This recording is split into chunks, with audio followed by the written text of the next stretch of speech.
Buenas noches. Bueno, hoy vamos a revisar el enfoque y el manejo del paciente con psoriasis, quien les presenta María Alejandra Villota Herrera, interna UTP del semestre 13, miembro fundador del semillero de UTP. Siguiente, por favor. Bueno, acá está la tabla del contenido que se va a desplegar durante la revisión. Vamos a comenzar con la definición. Siguiente, por favor. Entonces, la psoriasis viene del término psoria, que significa un trastorno descamativo. Entonces, esta es una enfermedad multisistémica crónica que tiene compromiso cutáneo. Esta se debe pues a la activación persistente del sistema inmunológico. Ya pasando a la epidemiología, la prevalencia de la psoriasis es del 2 al 3% de la población mundial. Esta es mayor en los países nórdicos y va a ser menor en los ecuatoriales porque al parecer depende de la distancia de la línea ecuatorial, siendo pues mayor a medida que se aleja de ella. Esto pues haría que Colombia sea un país con incidencia y prevalencia bajas. La prevalencia en Estados Unidos es del 3.5 y es menor en los países afroamericanos y en algunos nativos de Sudamérica. La incidencia de la psoriasis en Estados Unidos y en Canadá es del 4.6% en Estados Unidos y de 4.7% en Canadá. Se dice que el 73% de las personas con psoriasis presentan la enfermedad leve a moderada y el 27% presentan la enfermedad grave. Además, el 90% de los casos va a corresponder a psoriasis en placas crónica, el 10% a psoriasis en gotas y una mínima proporción a psoriasis pustulosa. Esta pues, puede comenzar desde la lactancia hasta la octava década de la vida, pero tiene dos periodos de incidencia máxima que son uno entre los 20 y los 30 años y el otro que es entre los 50 y los 60 años de edad. Aproximadamente el 75% van a presentar la enfermedad antes de los 40 años y del 30 al 50% pueden presentarlo antes de los 20 años. La edad de comienzo es más temprana en las mujeres que en los hombres y el curso de la enfermedad es parecida entre hombres y mujeres, siendo crónica con remisiones intermitentes. Además, hay que resaltar la importante relación que tiene la artritis psoriásica con esta, ya que se presenta hasta en un 30% de los pacientes que tienen psoriasis. Además, los pacientes con psoriasis moderada grave tienen un riesgo más alto de presentar síndrome metabólico o enfermedad cardiovascular aterosclerótica y es importante resaltar que esta enfermedad puede alterar la calidad de vida de los pacientes. Siguiente, por favor.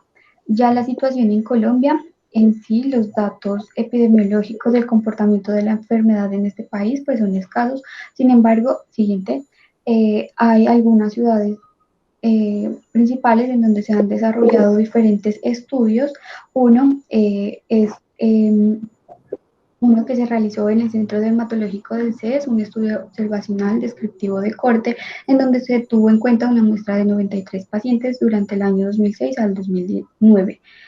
Otro que se realizó en la clínica de psoriasis del Hospital Universitario del Valle, que fue un estudio transversal que se realiza con la historia clínica de 99 pacientes durante el 2008 al 2009 y uno que es más reciente que se realizó en el Centro Dermatológico Federico Lleras en Bogotá, en donde se tuvo en cuenta una muestra más significativa de 793 historias clínicas del año 2011 a 2003. No les voy a mencionar los resultados, sin embargo, es importante tener en cuenta que estos tres estudios tienen en común que la presentación de la psoriasis en placas es la más común, además de la existencia de comorbilidades como son la hipertensión, la diabetes, la dislipidemia, la obesidad, trastornos psiquiátricos, y por esto es importante buscar esto en los pacientes con psoriasis. Siguiente, por favor. Ya hablando de los factores de riesgo, tenemos debemos tener en cuenta los factores genéticos, ya que hay una fuerte contribución genética a la psoriasis. Esto se dice porque pues, ha dado una observación en donde se ve que el 40% de las personas con psoriasis o artritis psoriásica tienen antecedentes familiares de la enfermedad. Entonces, en el genoma hay unas porciones, como lo es la porción PCORS, que está ubicada en el cromosoma 6. Esta es la más asociada con psoriasis. En esta porción del genoma se van a codificar genes como son el HLA-CW6, que es uno de los genes más fuertemente asociados con esta enfermedad. Otros genes asociados con la psoriasis son el IL-23, el IL-12 y también está el HLA, B17, entre otros. También se encuentran como factores de riesgo los medicamentos, ya que estos se asocian con un empeoramiento de la psoriasis o también se asocia con erupciones farmacológicas similares a esta. Los fármacos que se ven más involucrados son los betabloqueadores, el litio, los antimaláricos como son la cloroquina, la hidroxicloroquina o la quinidina, también los AINES o antibióticos como la tetraciclina. También se ha visto una relación con las infecciones, ya sean bacterianas, sobre todo en las infecciones estreptocócicas, en especial la faringitis, y también con infecciones virales que pueden estar asociadas con un empeoramiento de la psoriasis. Hay factores de riesgo conductuales como son el tabaquismo, la obesidad y el consumo de alcohol. Hay una relación entre la vitamina D y la psoriasis, pero todavía es incierto, ya que se ha visto que en la psoriasis hay niveles bajos de vitamina D y está el estrés, que puede ser un factor desencadenante o agravante de la patología, ya que pues esto va a disparar la enfermedad por acción a nivel hormonal y por activación del sistema nervioso autónomo e inmune. Ya pasando a la fisiopatología, pues esta es una enfermedad inmunomediada en donde están involucrados los linfocitos T, las células dendríticas, las citocinas como la interleuquina 23, la interleuquina 17 y el factor de necrosis tumoral. Entonces, lo que va a pasar acá en la psoriasis es que va a haber un estímulo antigénico que va a causar la activación de las células dendríticas y de otras células inmunitarias que son innatas en la piel. Entonces, estas células inmunes innatas lo que van a hacer es que liberan citocinas proinflamatorias como son el interferón alfa. Entonces, este va a estimular la activación y migración de varias células dendríticas mieloides en la piel y estas lo que hacen es producir más citocinas, pero sobre todo producen la interleuquina 23. Esto a su vez va a estimular la atracción, diferenciación y la activación de células T y esas células T reclutadas lo que hacen es producir aún más citocinas, sobre todo la interleuquina 17.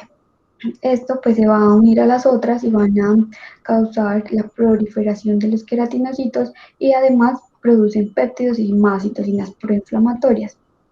Entonces, todo este proceso se perpetúa y lo que hace es que haya un proceso inflamatorio y asimismo va a haber una retroalimentación positiva de este proceso. Además, en la psoriasis se ha visto que hay un papel que desempeña el microbioma.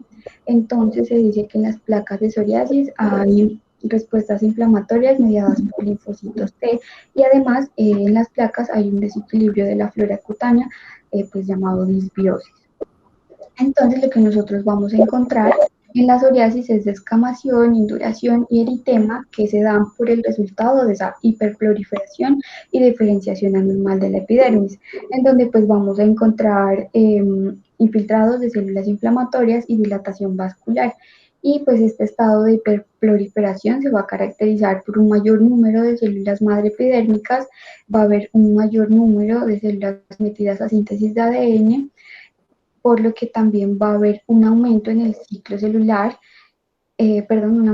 una disminución en el tiempo del ciclo celular para los queratinocitos. Entonces va a ser de 36 horas en comparación con 311 horas, que es lo que ocurre en la piel normal. Además va a haber una disminución del tiempo de renovación de la epidermis, que va a ser de 4 días en comparación con 27 días, que es lo que ocurre en la piel normal.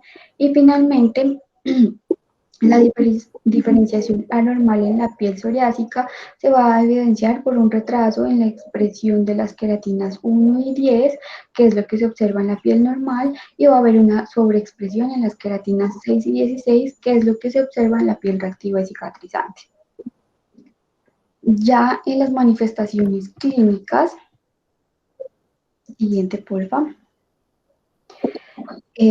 pues la psoriasis se va a presentar en una variedad de formas clínicas y también va a tener diferentes características dependiendo del área del cuerpo que afecte. Entonces, el subtipo más común de psoriasis es la psoriasis crónica en placas.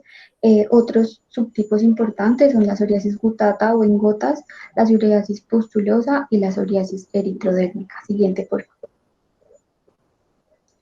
Ya hablando de la psoriasis en placa crónica, esta pues suele presentar placas cutáneas que son distribuidas simétricamente, presentan una escama espesa que es plateada. El baño la puede eliminar y también la aplicación de emolientes puede hacer que esta escama se ponga invisible. Esta escama puede tener un diámetro entre 1 a 10 centímetros, generalmente son asintomáticas, pero puede haber prurito. Generalmente afectan más el cuero cabelludo, los codos, las rodillas, la hendidura glútea, en sí, pues áreas extensoras. Esta enfermedad puede ser limitada a extensa y también puede afectar áreas intertriginosas, como lo vemos en la psoriasis inversa. Puede haber psoriasis en el canal auditivo, en el oído, en palmas y plantas y en uñas. El curso pues de esta es crónica y tiene una variabilidad grande pues en la gravedad a lo largo del tiempo. En esta imagen pues vamos a ver en cuello y en cuero cabelludo placas bien delimitadas que son eritematosas y escamosas. Siguiente. Acá vamos a ver en rodilla una placa eritematosa con escamas muy gruesas. Y siguiente, acá vamos a observar múltiples placas que son bien delimitadas, eritematosas e hiperpigmentadas en espalda y glúteos.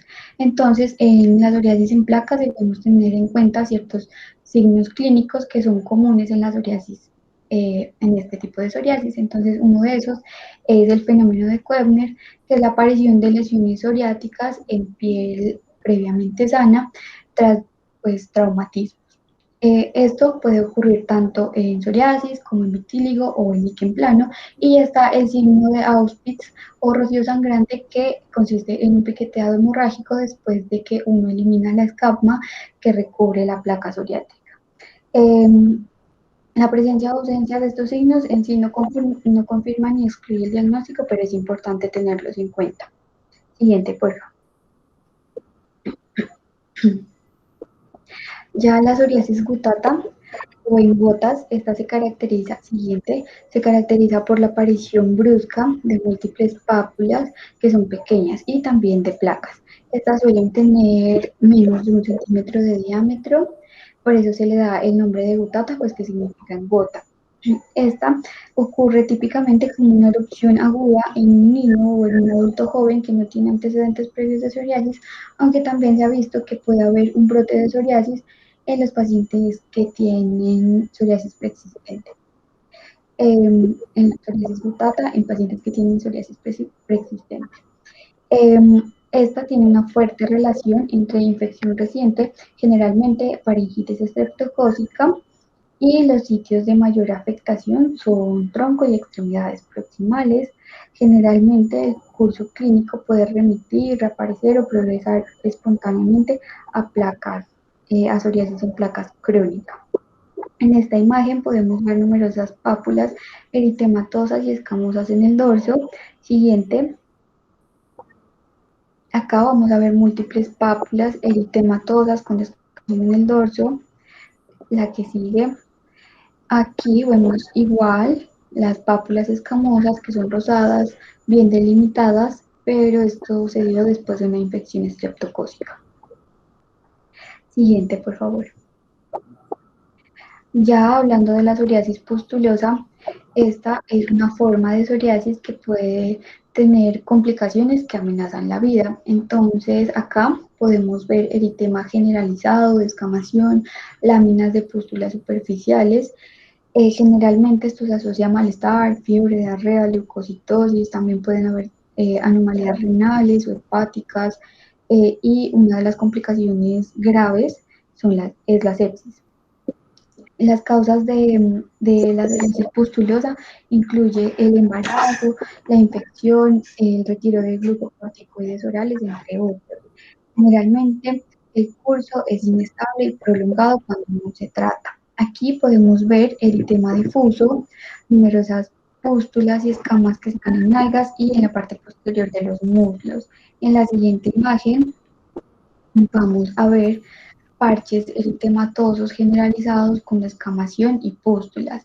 Y finalmente en la otra imagen podemos ver pústulas dentro de una placa eritematosa escamosa en la parte lateral del talón. Siguiente, por favor. Ya hablando de la psoriasis eritrodérmica, este es un subtipo pues poco común, generalmente puede ser agudo o crónico, se caracteriza por eritema generalizado y también por descamación que afecta la mayor parte o la totalidad de la superficie corporal. Los pacientes afectados tienen alto riesgo de complicaciones, ya que hay una pérdida de la barrera de protección. Entonces, puede haber infecciones, incluida la sepsis, además de anomalías electrolíticas secundarias por la pérdida de líquidos. En esta imagen podemos ver eritema difuso y descamación en piernas, y en la siguiente podemos ver eritema difuso y descamación en el codo. Siguiente, por favor. Bueno, ahora vamos a hablar de los sitios especiales de la psoriasis. Entonces, tenemos la psoriasis intertriginosa o inversa, la psoriasis de uñas y la psoriasis palmoplantar. Entonces, siguiente, la psoriasis inversa se refiere a una presentación que va a involucrar las áreas intertriginosas, como son la región inguinal, la región perineal, genital, interglútea, axilar o inframamaria, y se denomina inversa porque es a la inversa de la presentación típica de la psoriasis en placas, que es en las superficies extensoras. Entonces acá vamos a encontrar placas bien delimitadas, que son lisas, brillantes, con escamas que son ausentes o mínimas, pero estos generalmente se diagnostica como infecciones intertriginosas, ya sea por hongos o por bacterias, entonces debemos estar atentos.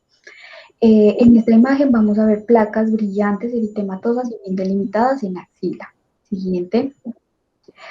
Acá en esta vamos a ver placas eritematosas bien delimitadas con algunas escamas pues mínimas en los pliegues inframamarios.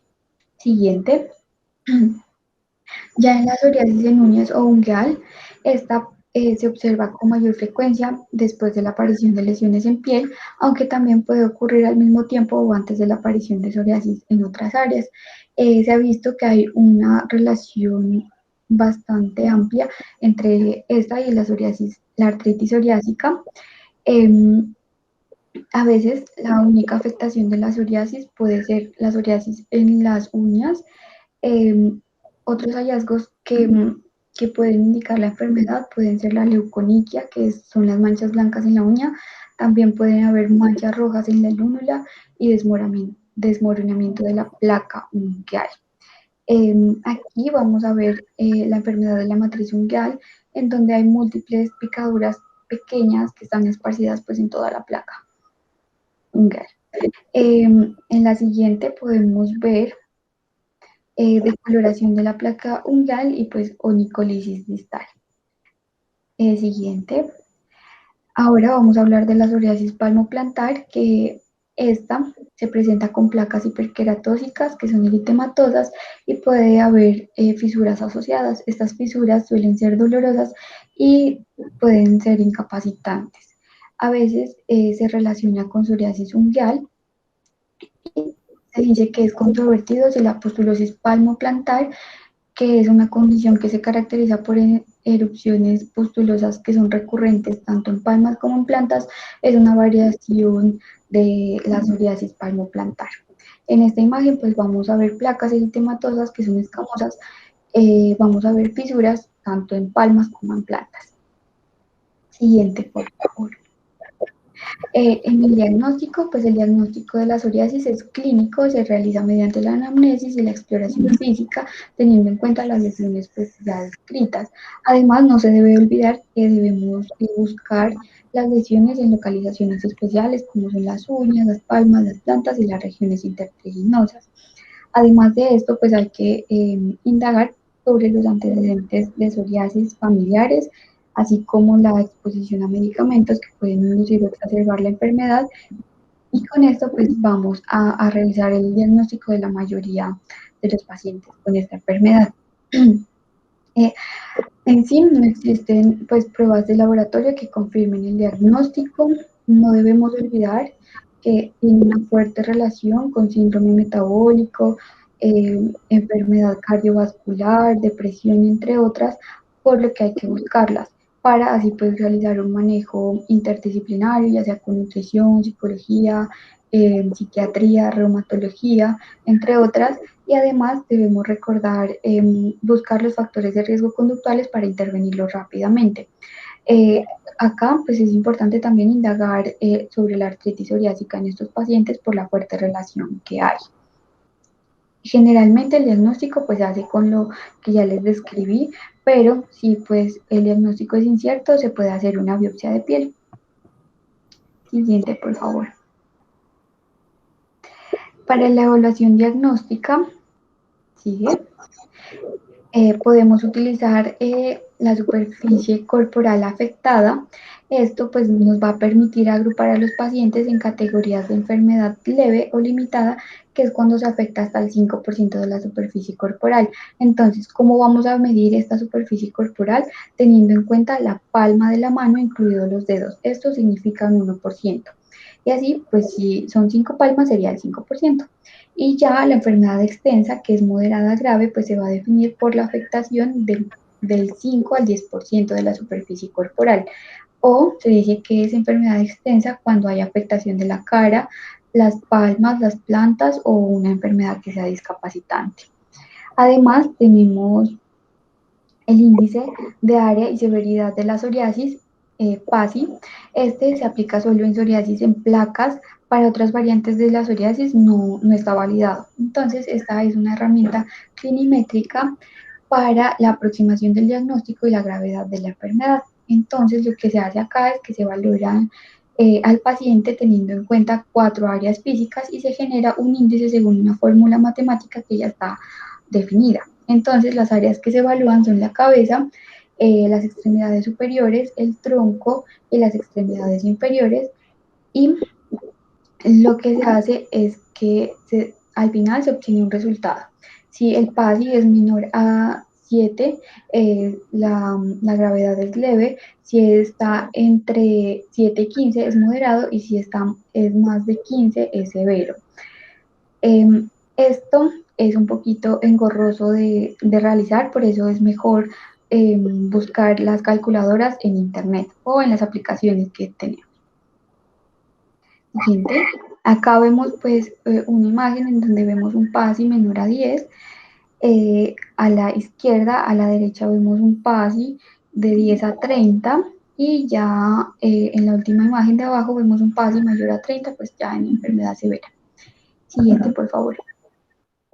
En la evaluación clínica también es muy importante evaluar el impacto de la enfermedad en el bienestar psicosocial. Entonces, para eso vamos a utilizar el índice de calidad de vida dermatológica, DLQI, que lo que hace es cuantificar el impacto de la psoriasis en la calidad de vida de los pacientes. Entonces, en este pues va a ser un cuestionario que contiene 10 preguntas que evalúan el impacto que tuvo la psoriasis en la semana previa pues a la aplicación del índice.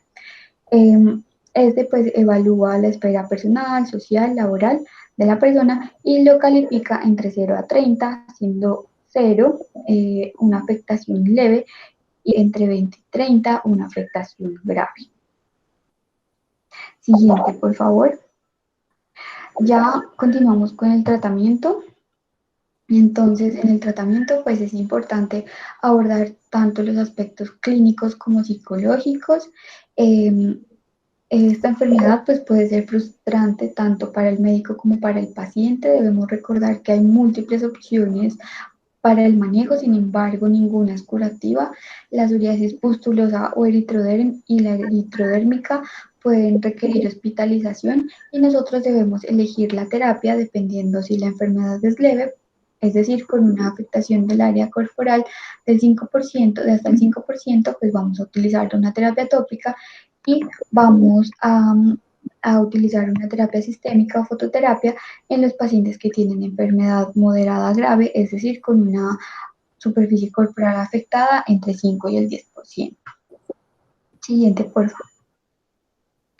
Entonces, en la enfermedad leve, nosotros eh, pues, se va a considerar como primera línea el manejo con corticoides. Entonces, los corticoides, ¿qué hacen? Es que estos van a ejercer acciones antiinflamatorias, además de antiproliferativas e inmunosupresoras, ya que afectan la transcripción de genes. Entonces, lo que se recomienda son corticoides de alta y superalta potencia. Entonces, ¿cuáles son estos? Tenemos en Colombia el dipropionato de betametasona en crema 0,05% y el propionato de clobetasol en crema al 0,05%. Lo que se recomienda es usar una o dos veces al día. Eh, por 2 a 4 semanas. Sin embargo, se recomienda no pasar de 4 semanas, ya que pues con más tiempo se relaciona con más reacciones adversas. Y si solo se aplica una vez al día, se recomienda que sea en la noche, ya que hay una mejor absorción en horas vespertinas. Hay que recordar las reacciones adversas de los corticoides, que son la atrofia cutánea, la aparición de telangiectasias, en pliegues pueden aparecer estrías, en cara puede aparecer rosácea por esteroides, además de dermatitis perioral. Por eso en la dermatitis en cara y en pliegues corporales no se recomiendan los glucocorticoides de alta potencia, pero sí los de baja potencia, o utilizar los glucocorticoides de alta potencia de manera intermitente. Eh, las contraindicaciones pues, de estos van a ser las infecciones bacterianas, víricas o micóticas, la atrofia cutánea, la dermatitis de contacto alérgica a corticoides, el embarazo y la lactancia. Otros medicamentos de primera línea son los análogos de vitamina D tópicos.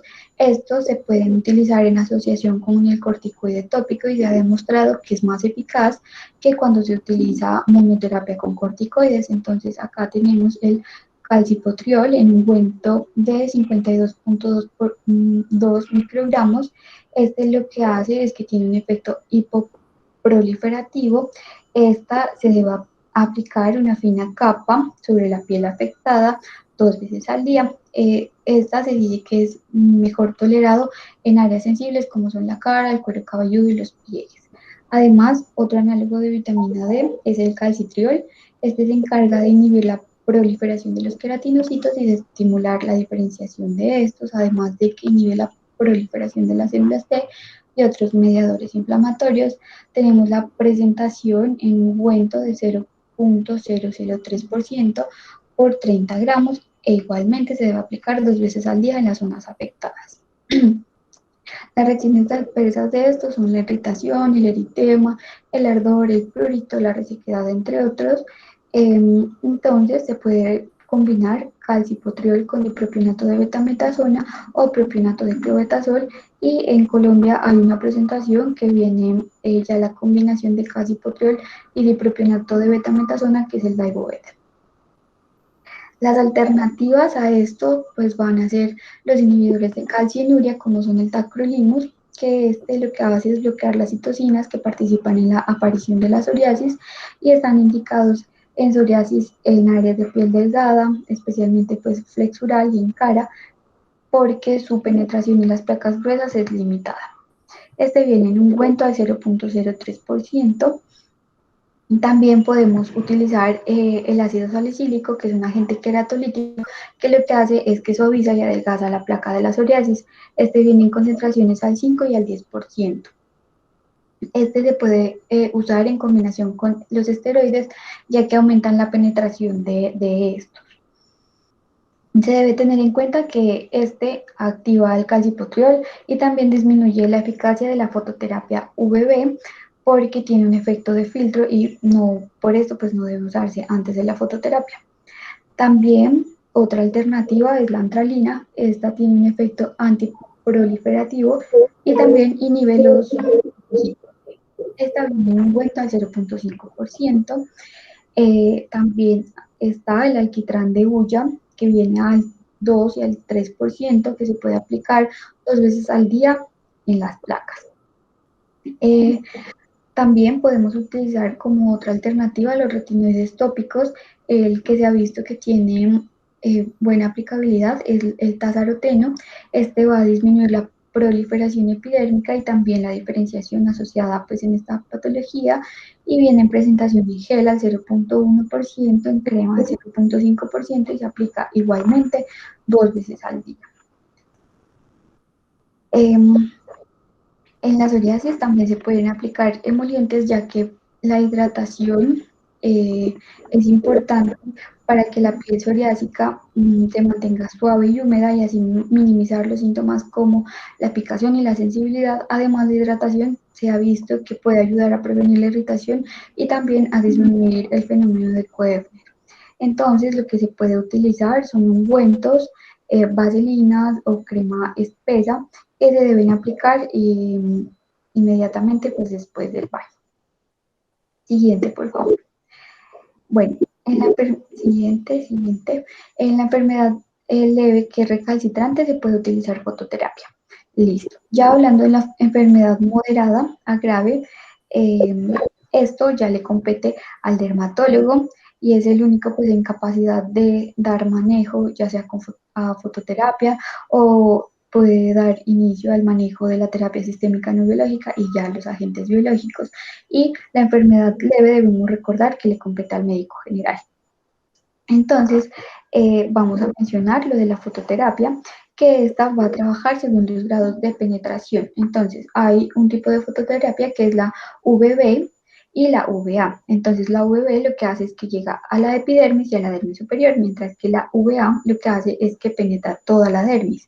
Entonces, la radiación ultravioleta actúa a través de efectos antiproliferativos al ralentizar la queratinización y tiene efectos antiinflamatorios porque induce la apoptosis de células T patógenas en las placas.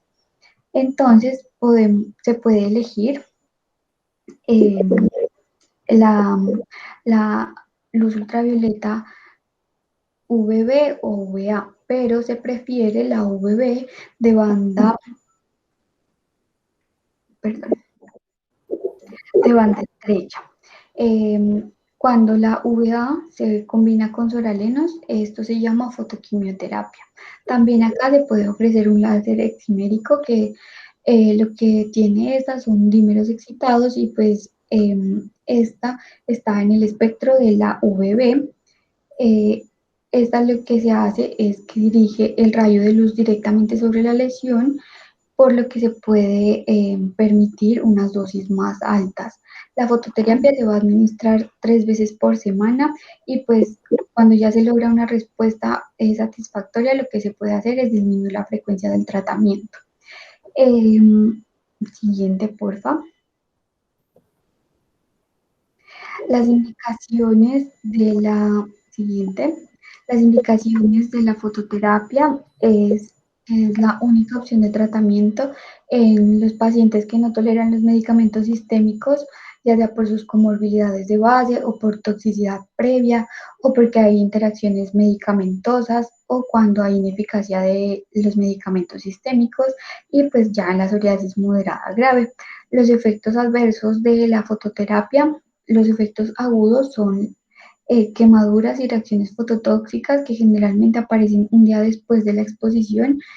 También puede haber erupciones polimórficas, fotosensibilidad, entre otros, y ya efectos crónicos como son el léntigo, el fotoenvejecimiento, lesiones precancerosas y cáncer de piel. Anterior, por favor. En la terapia sistémica no biológica, como ya les mencioné, los dermatólogos pues, son los responsables de la prescripción y el seguimiento de este tratamiento, y las indicaciones de esta terapia es la psoriasis en placas, en quienes pues la fototerapia falló o en quienes las cámaras de fototerapia no están indicadas o no tienen acceso a estas, o cuando hay un compromiso extenso con un PASI mayor a 10, cuando hay una afectación en la calidad de vida por la enfermedad cuantificado por el DLQI mayor a 10, o cuando hay pacientes que no han respondido al tratamiento tópico, y también en personas con formas especiales de psoriasis como son la localización palmoplantar, la ungueal, la pustulosa generalizada, la eritrodérmica y cuando hay compromiso articular. Y a los agentes biológicos que son modificadores del sistema inmunitario, los dos destinatarios principales de estos medicamentos son los linfocitos T y las citocinas. Entonces, algunos de estos medicamentos son el adalimumab, el etanercept y el infliximab, entre otros que no se van a mencionar en esta charla. Siguiente, por favor. Siguiente. Bueno, vamos a hablar un poco sobre la terapia sistémica que se utiliza en la enfermedad moderada grave. Entonces tenemos el metotrexate, que es un antimetabolito del ácido fólico. Este se encarga de inhibir la síntesis y la reparación del ADN, además de la replicación celular. Este pues va a tener así una triple acción que va a ser antiinflamatoria, antiproliferativa e inmunosupresora. Este se va a indicar en los pacientes con psoriasis moderada grave, en la psoriasis eritrodérmica, además en la psoriasis pustulosa generalizada, en la palmoplantar y muy especialmente pues en la artritis psoriásica. Acá tenemos la presentación en tabletas de 2 miligramos para vía oral o en viales de 50 miligramos en 2 mililitros para administración parenteral. La dosis que se recomienda es de 12.5 a 25 miligramos semanales, que puede ser cada 12 horas o en una dosis única. Como este es un antimetabolito del ácido fólico, se recomienda también dar manejo con ácido fólico a una dosis entre 1 a 5 miligramos día, en un día diferente a la administración del metotrexato. Unas reacciones adversas de este medicamento es la cefalea, la alopecia, la estomatitis, entre otras. Siguiente, por favor. Hablando de la ciclosporina, esta pues va a impedir la activación de los linfocitos T y la liberación de las citocinas. Entonces, las indicaciones de estas son la psoriasis grave cuando los tratamientos convencionales fueron ineficaces. Esta está en presentación en tabletas de 25 y 100 miligramos y también en suspensión de 100 miligramos para administración por vía oral. La dosis es de 4 miligramos kilogramo día por un año de duración de la terapia máxima, ya que tiene fuertes efectos nefrotóxicos. La administración que se recomienda es 2 veces al día y debe ser siempre a la misma hora. Bueno, se recomienda también la combinación de ciclosporina, 2 miligramos kilogramo día, más calcipotriol y dipropionato de betametasona como un tratamiento de inducción en los pacientes de psoriasis moderada grave. Algunas RAM de este medicamento es la nefrotoxicidad, la hipertensión, el cáncer de piel, los trastornos linfoproliferativos, entre otros. Ya, siguiente, por favor. Ya el acitretin es un retinoide sistémico que no se conoce bien su mecanismo de acción, pero se cree que modulan la proliferación y la diferenciación de la epidermis. Entonces, esta se usa en psoriasis pustulosa generalizada y es uno de los tratamientos de primera línea en los pacientes con psoriasis y VIH. Este viene en tabletas de 10 y 25 miligramos. La dosis que se recomienda es entre 0.3 a 0.5 miligramos día y puede incrementarse hasta un máximo de 1 miligramo kilogramo día durante los primeros 3 meses o hasta que haya descamación en los labios, porque esto nos indica que ya hay una adecuada biodisponibilidad del medicamento. Los efectos secundarios de este medicamento son la teratogenicidad, la acneinitis, la alopecia, la acerosis, entre otros. Para todos estos medicamentos sistémicos se debe realizar paraclínicos antes del inicio de este y paraclínicos de control para controlar pues, las diferentes reacciones adversas que estos causan. Siguiente, por favor. Ya debemos saber cuándo tenemos que referir al dermatólogo. Entonces, vamos a referir cuando es necesaria la confirmación del diagnóstico, cuando hay un impacto significativo en la calidad de vida o cuando el paciente tiene una enfermedad grave que es generalizada. En los pacientes que tienen artritis psoriásica, pues se debe remitir tanto al dermatólogo como al reumatólogo y cuando hay una respuesta al tratamiento inadecuada. Sin embargo, en la guía colombiana se dice que todo paciente con psoriasis debe ser remitido al dermatólogo. Pero pues es importante que el médico general sepa el inicio en la enfermedad leve. Siguiente, porfa. Bueno, vamos a recordar la fuerte relación entre la artritis psoriásica y la psoriasis, que es hasta en un 40%. Entonces, en los pacientes con artritis psoriásica frecuentemente se encuentra también la afectación en las uñas. Entonces debemos buscar síntomas comunes de esta patología como son dolor articular, rigidez articular, que es particular la rigidez matutina y el dolor de espalda, aunque también se han identificado otros patrones de afectación articular como es la artritis distal, la oligoartritis que es asimétrica, la poliartritis simétrica, la artritis que es deformante y destructiva y la espondiloartropatía. Otras comorbilidades son la enfermedad aterosclerótica, como es la enfermedad arterial periférica y la enfermedad cardiovascular. También se relaciona a la psoriasis, las neoplasias malignas, la diabetes, la hipertensión, el síndrome metabólico, el EPOC. También se puede relacionar las infecciones graves y otros trastornos autoinmunes como son la enfermedad celíaca, la esclerosis sistémica, la enfermedad de Crohn, el vitíligo, pues entre otros. Debemos recordar los efectos psicosociales en estos pacientes, ya que ellos presentan altas tasas de psicopatologías como son ansiedad, depresión e ideación suicida. En una encuesta que se realizó en 2014 se vio que hasta un 68% de los pacientes presentaban depresión a causa de la enfermedad. Bueno, en sí no se sabe pues la razón de la asociación con estas enfermedades, pero se cree que es por la inflamación crónica inmunomediada, además de los factores del estilo de vida y los efectos adversos de las terapias sistémicas. Otros hallazgos asociados a la psoriasis son los trastornos del ojo, como son la blefaritis, la conjuntivitis, la xerosis, las lesiones corneales y la uveitis. Siguiente, por favor.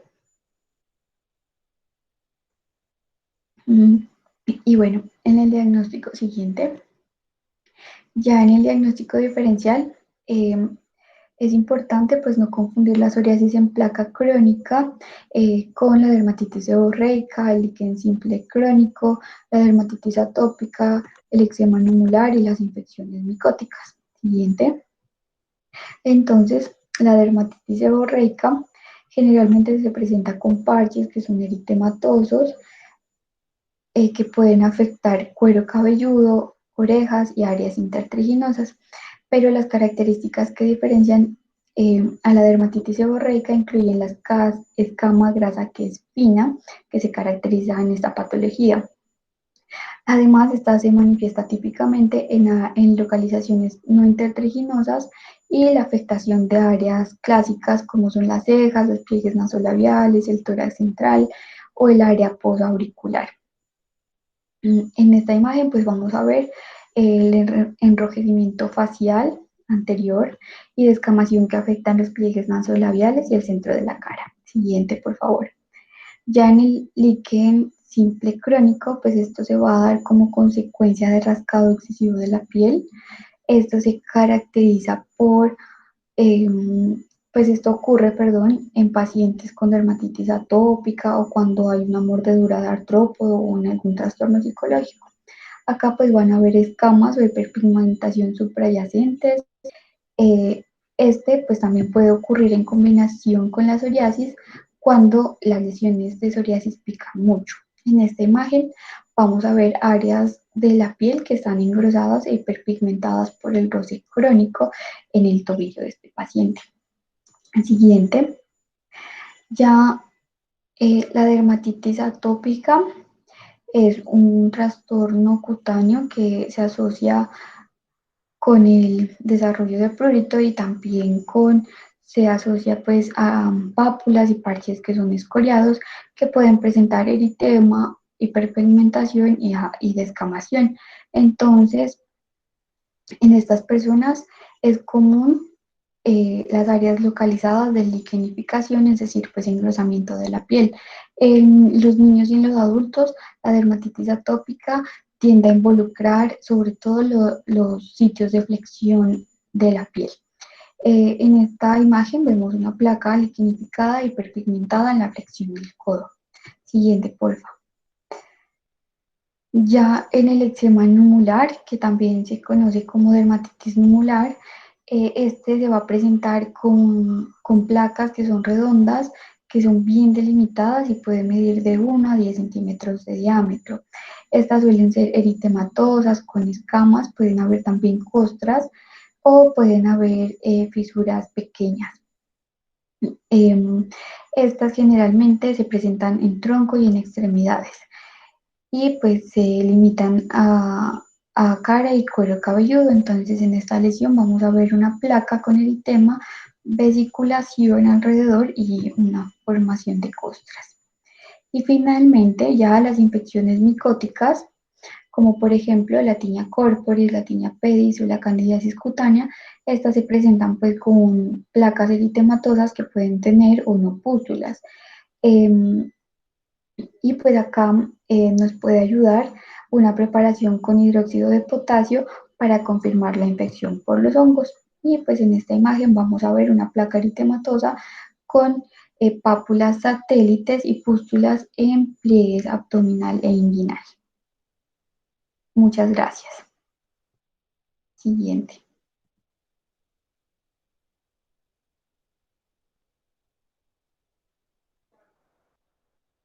Muchas gracias. Hola Alejandra, muy bien, muy chévere, muy completo. Qué bueno. Gracias, Ale. ¿Alguna pregunta? ¿Alguna duda?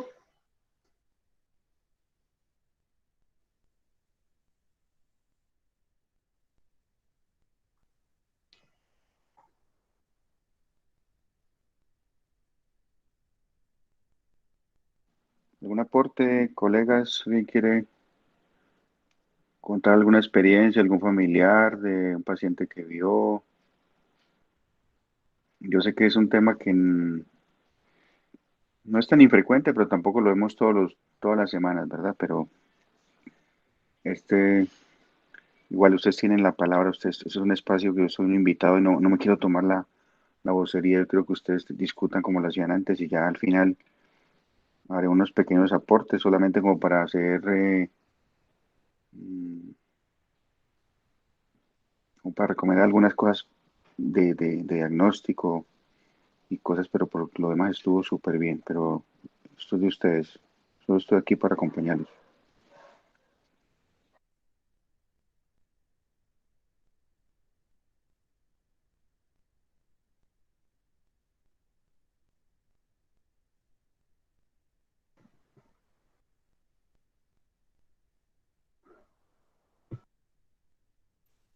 Bueno,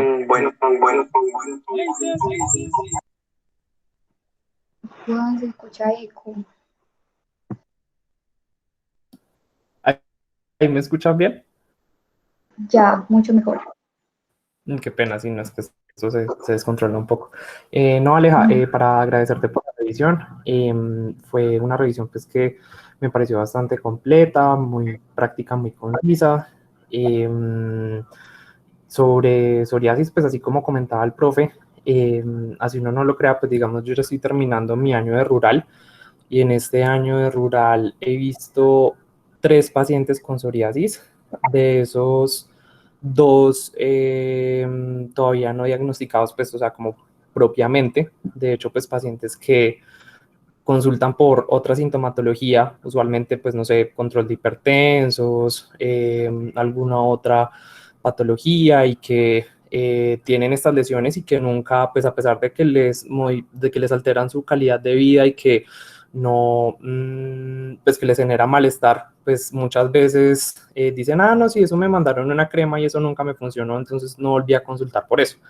Entonces, pues creo que es muy importante tener en cuenta pues lo que tú dices, las manifestaciones clínicas y el manejo inicial para el médico general, porque pues estos pacientes rurales, pacientes que son en áreas pues poco favorecidas y esto, la única manera que tienen para ingresar pues al sistema de salud por esta patología es a través de los médicos generales, que son los que los ven en los pueblos.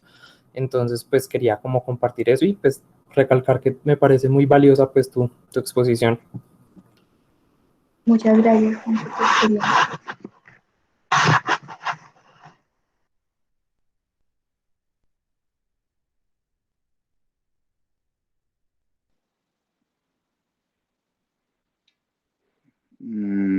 Entonces, bueno, lo que yo humildemente les quiero compartir pues, es como puntualizar esas cositas que Alejandra dijo. Quiero que no se nos puede a veces olvidar. Lo primero es en la parte de epidemiológica, es que es una enfermedad muy común entre más lejos estemos de la línea del Ecuador. Y pues la gente que vive en los países nórdicos, como viste, Canadá, Rusia, son países ricos. Y es una enfermedad en la que se le invierte muchísimo dinero. Antes de la pandemia salían por ahí 3 o 4 medicamentos nuevos biológicos. Entonces es rescatar como esa parte del paciente como dijiste ahora, que está en el pueblo como frustrado, que me dijeron que, porque muchos pacientes, muchos médicos generales crecieron y son médicos generales que nunca pues supieron esto. De hecho se han hecho hasta campañas a nivel mundial para saber que todos los pacientes que se creen olvidados y que creen que no tienen nada más que ofrecerle que metrotexata y betametasona, la opción terapéutica actual es muy variada y hay medicamentos muy buenos.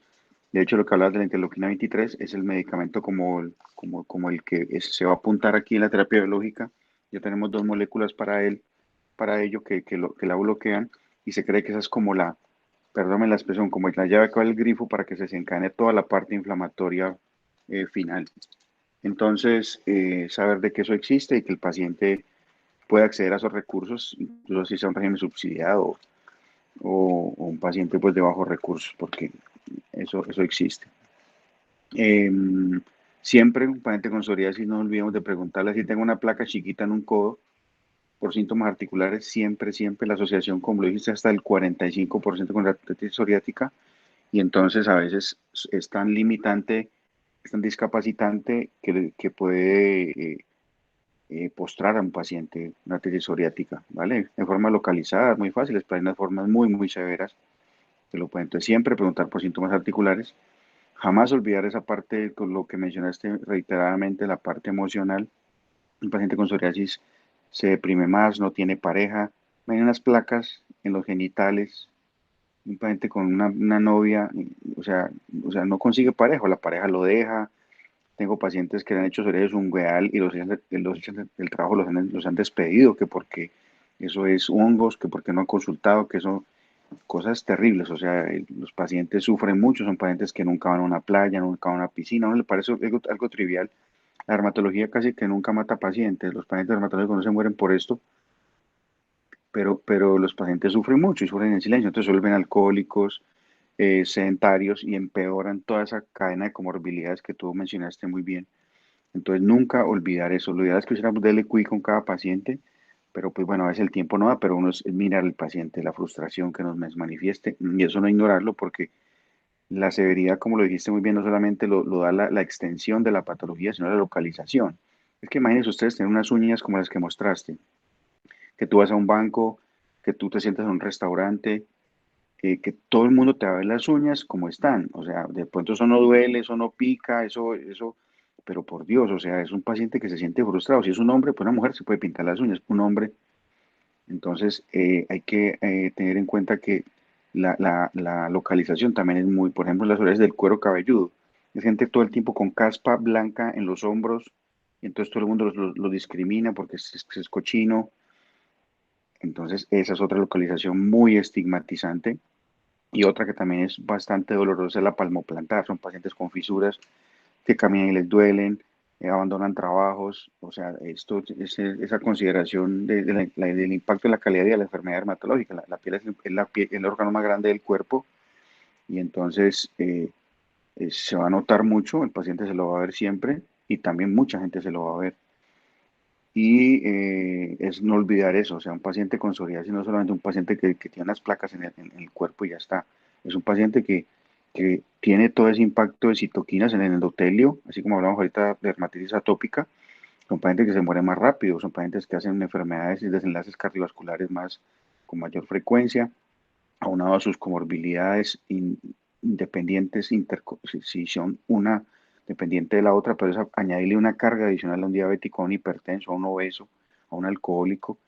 Entonces, todo eso hay que tenerlo en consideración. El paciente con psoriasis hoy tiene una cantidad de herramientas terapéuticas disponibles en el mundo y en Colombia están para que esté lo mejor posible. Son pacientes que le cuentan a un doctor, yo hace 15 años no iba a una playa, me siento feliz, me puede quitar la ropa, me puede poner un traje de baño. Entonces, hay gente que tiene psoriasis y con esos medicamentos, así sea metrotexate, consiguen pareja, se casan, viven una vida diferente. O sea, entonces, saber de que la puerta está abierta para los tratamientos y nunca olvidar lo siguiente. Así el paciente tenga psoriasis y esté con tratamiento con el dermatólogo, que estemos con metrotexate, con biológicos, etcétera, etcétera, siempre prescribirle algo tópico, así es una vaselina pura, porque está demostrado que el paciente al tocarse, al paliarse sus placas, él se siente más aliviado. Esto está estudiado. No solamente es, no, usted tiene ya, está con adalimumab, no, siga con eso, hasta luego. No, así sea una betametasona tópica, así sea una vaselina pura, que a veces es mucho mejor prescribirla porque no genere reacciones adversas. El paciente se siente como que él mismo se está como lamiendo sus heridas, digámoslo de una forma como coloquial. Entonces, y él se siente aliviado, haciendo que por su piel él se está aplicando algo. Era eso, no sé qué más comentarios tienen, inquietudes, con mucho gusto.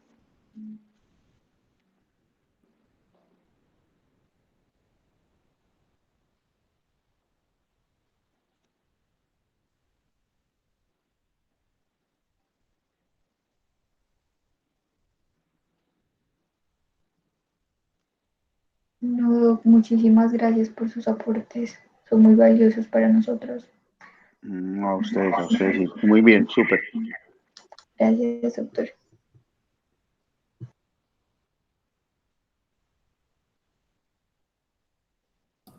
Vale, profe, sí, muchas gracias. Y entonces, pues yo creo que podemos dar por terminada la actividad. Se le agradece mucho a todas las personas que estuvieron presentes, a usted, profe, también. Y entonces, pues estaremos viéndonos en próximas ocasiones. Vale, vale, claro, claro que sí. Muchas gracias a ustedes por la invitación. Hasta luego. Gracias a todos por asistir. Buenas noches. A ti.